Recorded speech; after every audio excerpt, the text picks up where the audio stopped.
أخبار تم نشرها منذ ساعات قليلة على منصات التواصل الاجتماعي عن حصول النادي الأهلي على مكافأة مشاركته في كأس العالم للأندية اللي هتقام في أمريكا إن شاء الله بنسختها الجديدة على 2.5 مليار جنيه بما يعادل 50 مليون يورو.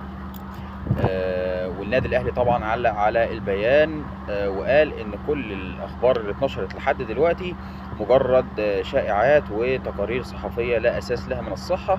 وقال كمان ان الاتحاد الدولي لكره القدم ما اعلنش او ما اخبرش باي بيانات تفصيليه عن جوائز البطوله، وما طلعش اي اخبار لحد دلوقتي، او ما وصلش للنادي الاهلي اي خطابات رسميه تفيد بهذا الامر.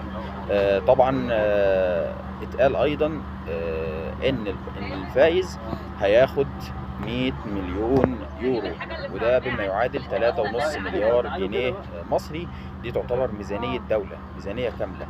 والحقيقة طبعا لو كانت الأرقام دي صحيحة فهتكون نقلة كبيرة جدا في السوق الرياضي المصري، وخاصة للنادي الأهلي. النادي الأهلي طبعا داخل على مشروع كبير وهو مشروع القرن،